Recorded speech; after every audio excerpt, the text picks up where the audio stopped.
Today on Sugar Spin Run, I'll be showing you how to make roasted pumpkin seeds. Hey Sugar Spin Bakers, Sam here, and as somebody who loves the more complicated side of baking, I have challenged myself to develop and share the best and easiest versions of recipes that might have once intimidated you.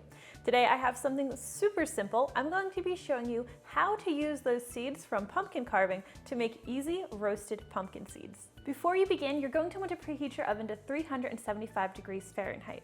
I've noted that the average jack-o'-lantern yields about 1.5 cups of seeds, so that's what I've used and based my ratios off of for today's recipe, but it can easily be scaled up or scaled down as needed. Once you've carved your pumpkin, you're going to want to grab those seeds and you're going to want to place them in a colander.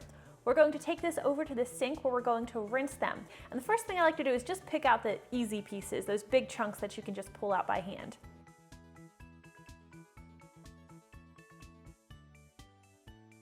Then just run cold water over the seeds and use your hand to just break it up a little bit. This will help separate the pulp and the other stringy innards from the pumpkin seeds. Now, once you've rinsed your seeds, we are going to boil them. Boiling pumpkin seeds is an extra step, but I highly recommend it. For one, it is going to make your pumpkin seeds much crispier and better tasting.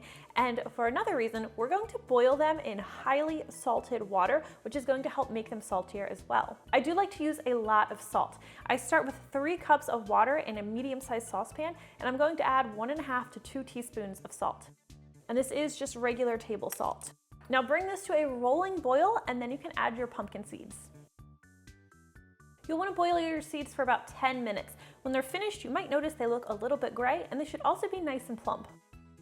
Now you could just pour the seeds through a colander again once they're finished cooking, but I like to just use a slotted spoon, and then I'll transfer them to a baking sheet that's been lined with paper towels.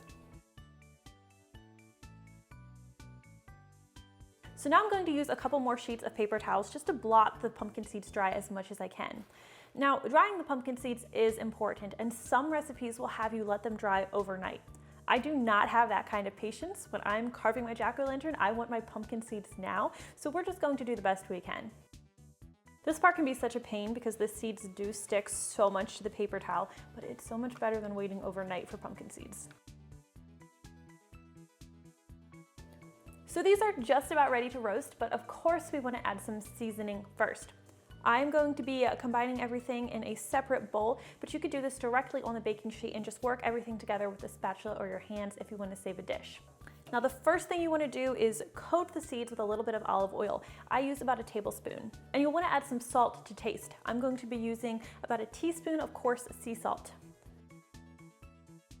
And I could just call it a day at this point, stir everything together and be done, but I want to add a little bit of extra flavor, so I'm going to add about a 1/4 teaspoon of seasoned salt. Garlic salt would be another great option, and 1/4 teaspoon of smoked paprika, which is one of my favorite spices in my spice drawer.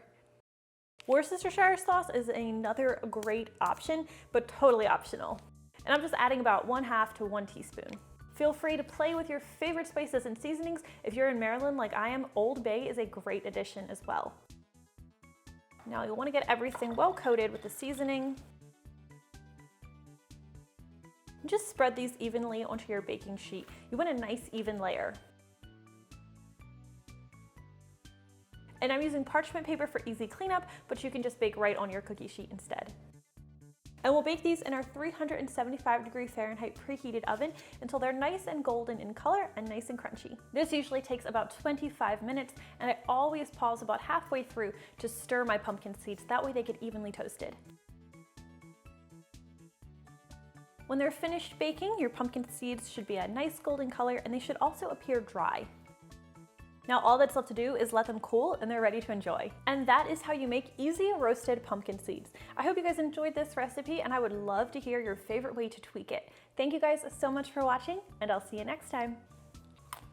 That's good.